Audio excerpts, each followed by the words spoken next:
మనం ఇప్పుడు Sunday holiday ఇస్తాం.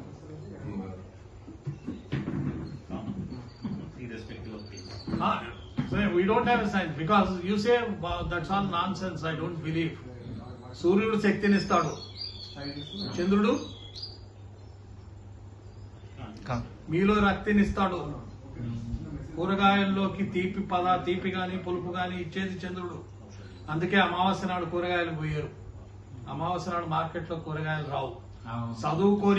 చదువుకొని ఏ ఫార్మర్ కైనా అమావాస్య నాడు కూరగాయలు పోయకూడదని తెలుసు. వాడు కోయడు. ఎందుకు కోయడు? ఆ రోజున కోసిన వాటిట్లో కావలసిన ఆ టేస్ట్ ఉండదు. అమావాస్య నెక్స్ట్ డే పొద్దున కూరగాయలు కొంటానికి ఎప్పుడు పోకూడదు. నెక్స్ట్ డే ఈవినింగే పోవాలి, ఎందుకంటే పొద్దున కోసి మళ్ళీ సాయంత్రం తెస్తారు. So we have a lot of knowledge and lots of belief systems and other things which we are not using according to our needs. Can we change it? Yes, the government has to change certain rules. I should be able to start my own school. A temple should be a center point for school. విద్యాలయాలన్నీ కూడా మన temples కి related అయి ఉండాలి. Christians చర్చిలకు related పెట్టుకునే school తెరుచుకున్నారు. మదర్సాలు వాళ్ళు నమ్మిన మసీదులకు పెట్టుకునే school పెట్టుకున్నారు. మనకు వచ్చిన దరిద్రం ఏంటంటే మన జ్ఞానాన్ని మన పిల్లలకి ఇవ్వడానికి మనకి రెస్ట్రిక్షన్స్. ఎందుకు? దీన్ని మాట్లాడేవాళ్ళు లేరు. అది మన ప్రాబ్లం అంతా ఇక్కడ ఉన్నది.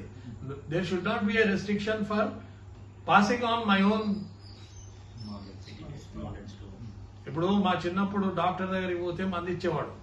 మందిస్తూ వస్తూ మాట చెప్పేవాడు, వీడికి విష్ణు సహస్రనామం వినిపించు అని చెప్పేవాడు. రైట్? విష్ణు సహస్రనామం ఎందుకు వినిపించాలి? రైట్? అట్లాగే పిల్లలతోటి కూరగాయలు కోయించేవాళ్ళు, పూలు కోయించేవాళ్ళు. It's all Mudra. మీరు సైన్స్ అది మీరు చూడండి. ముద్రలు, శక్తి ముద్రలు, ఈ వేళ్ళు కలుపు, ఈ వేళ్ళు కలుపు, ఈ 3 వేళ్ళు కలుపు, చేతితోటి అన్నం తిను, ఈ 5 వేళ్ళు కలిపి తిను. మనం చెంచాతో తింటాం, 5 వేళ్ళు కలిపి ఎందుకు తినం?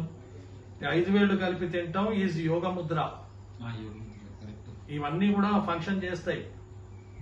రైట్? పూలు మన తులసి దళాలు ఇట్లా కోస్తాం, ఈ 2 వేళ్ళు కలుపుతాం.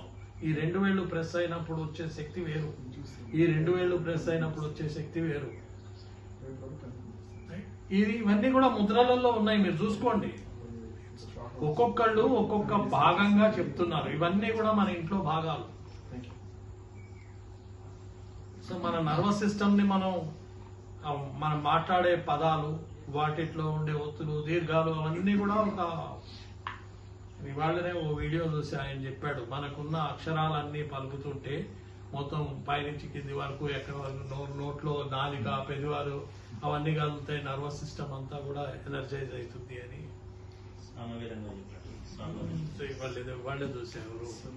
సో అట్లా ఒక లైన్ ఒక ప్లేస్ నుంచి ఒక్కొక్క లైన్ ఒక్కొక్క ప్లేస్ నుంచి అంతా మౌత్ లోనే నాలిక, పెదవులు అన్ని కలుగుతాయి అని. సో ఈ విధంగా మనకి అన్ని ఉన్నాయి.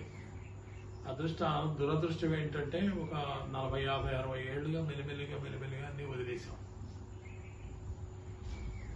మళ్ళీ మన స్కూళ్ళ బస్సులు విలేజెస్ కి, చిన్న చిన్న ప్లేసెస్ కి పోని రోజు వచ్చి 8 నుంచి 12 ఏళ్ల పిల్లలు వాళ్ళ ఊళ్ళల్లోనూ వాళ్ళ ఊరి చుట్టుపక్కల చదువుకుని తర్వాత మళ్ళీ జీవితంలో వాళ్ళు ముందుకెళ్ళి స్పెషలైజేషన్ కోసమని విశ్వవిద్యాలయాలు, స్కూల్స్ వాటికి వెళ్ళటం మొదలుపెట్టి అక్కడ పండితులు ఉంటారు. ఇక్కడ బేసిక్ టీచర్స్ ఉంటారు.